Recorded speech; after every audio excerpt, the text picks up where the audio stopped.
Om Swastiastu. Halo semuanya, pada video kali ini kami dari kelompok 7 akan mempresentasikan hasil diskusi kami terkait jawaban LKM dan juga terkait materi LKM yaitu Hakikat Manusia Hindu dan Pancasrada. Di video ini kami juga akan membahas jawaban-jawaban dari LKM pertemuan 3 yaitu terkait materi Hakikat Manusia Hindu dan Pancasrada. Namun sebelum itu, izinkan kami memperkenalkan diri terlebih dahulu.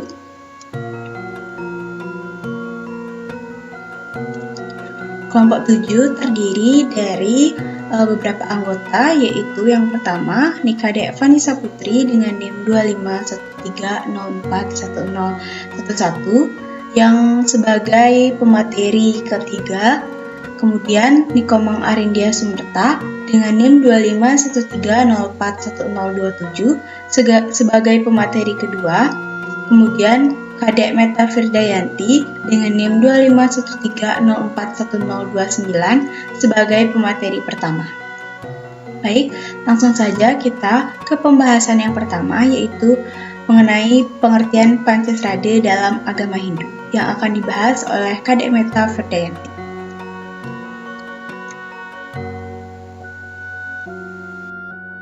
Baik, di sini saya akan menjelaskan pengertian dari agama Hindu. Nah, dalam agama Hindu, yakni hakikat manusia adalah jiwa atau Atman yang merupakan percikan dari Brahman atau Tuhan yang kekal. Terwujud dalam dua badan, yakni ada badan kasar atau stula sarira dan badan halus atau sukma sarira. Pancasrada adalah 5 dasar keyakinan umat Hindu yang menjadi landasan hidupnya.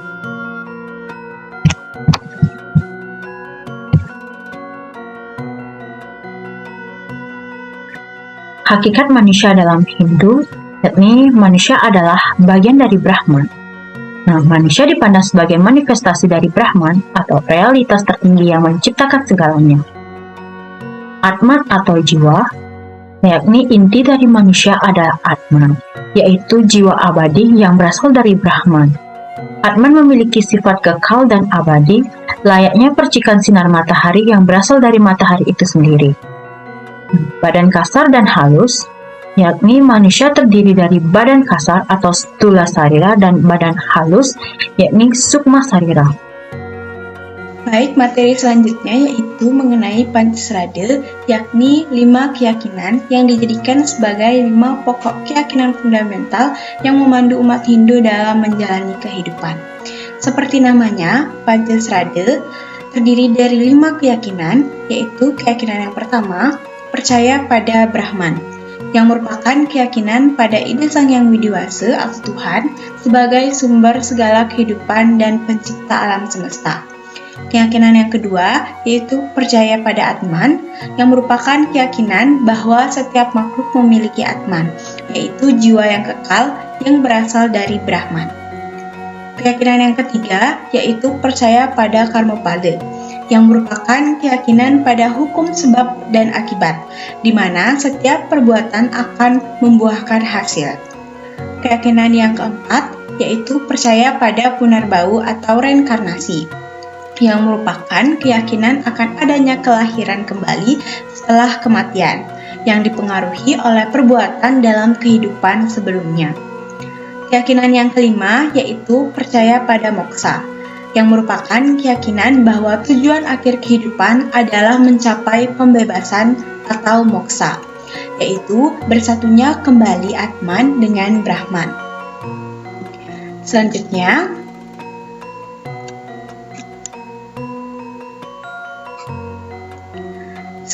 yaitu contoh implementasi dalam kehidupan mengenai Pancasrada 5 keyakinan yang dijadikan sebagai landasan untuk menjalani kehidupan. Yang pertama, implementasi keyakinan yang pertama yaitu percaya pada Brahman. Implementasinya yaitu selalu berdoa sebelum memulai aktivitas, melakukan sembahyang di pura, merajan atau di rumah setiap hari, mensyukuri rezeki yang didapat dengan berbagi kepada sesama. Yang kedua, percaya pada Atman. Implementasinya dalam kehidupan yaitu menjaga tubuh dan pikiran karena diyakini ada Atman di dalam diri. Tidak merendahkan orang lain karena setiap orang memiliki Atman yang sama-sama berasal dari Brahman. Menjaga sikap sabar dan ulas asih karena semua makhluk punya jiwa yang sama-sama suci. Kemudian yang ketiga, percaya pada karma phala.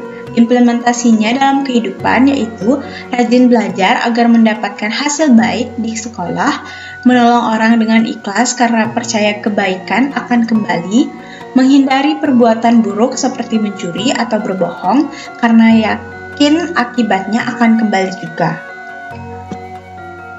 Selanjutnya, percaya pada Punarbawa. Implementasinya dalam kehidupan yaitu menjalani hidup dengan penuh dharma atau kebenaran agar lahir kembali di keadaan yang lebih baik. Tidak sombong dengan keadaan sekarang karena hidup hanyalah satu putaran dari banyaknya kelahiran. Sabar menerima cobaan karena itu bagian dari perjalanan jiwa. Kemudian, percaya pada moksa. Implementasinya dalam kehidupan yaitu selalu mendekatkan diri kepada Tuhan lewat yatnya atau persembahan dan sembahyang. Kemudian mengurangi keterkaitan pada hal-hal duniawi atau yang berlebih seperti harta, gengsi, dan amarah.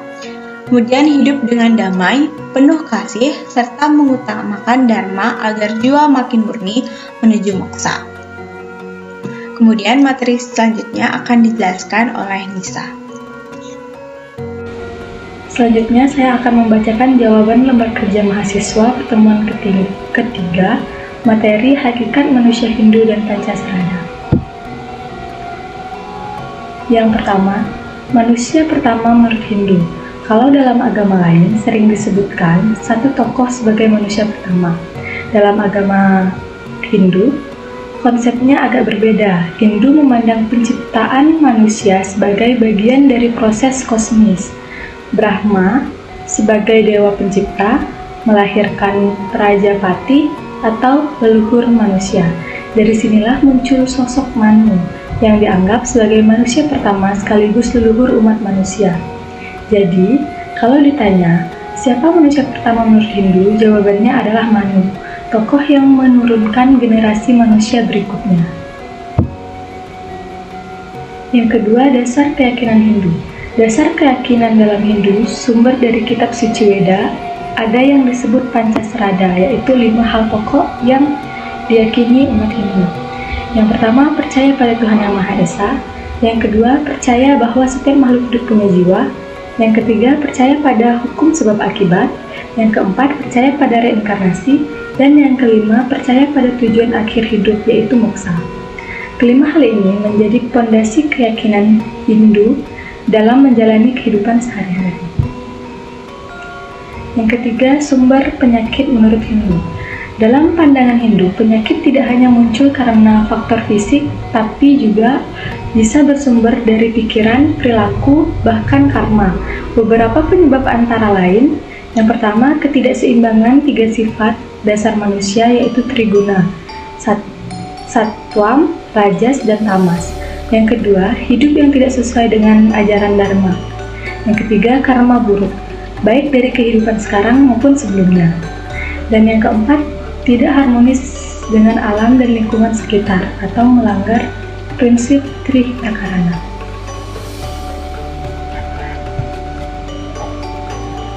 Yang keempat, pengobatan atau usada dalam Hindu. Di Bali, ada tradisi pengobatan tradisional yang disebut usada. Usada ini bersumber dari lontar-lontar kuno, misalnya usada Tarupramana, isinya membahas cara penyembuhan penyakit dengan pendekatan yang holistik, mencakup obat herbal dari tumbuh-tumbuhan, doa dan mantra untuk pemulihan spiritual, pola hidup sehat dan supaya tubuh dan pikiran seimbang, dan yang terakhir upacara dan sesajen sebagai permohonan kesembuhan kepada Sang Yang Widi. Dengan kata lain, pengobatan dalam Hindu bukan hanya obat, tetapi juga menyentuh aspek mental dan spiritual. Sekian presentasi dari PPT saya ucapkan terima kasih.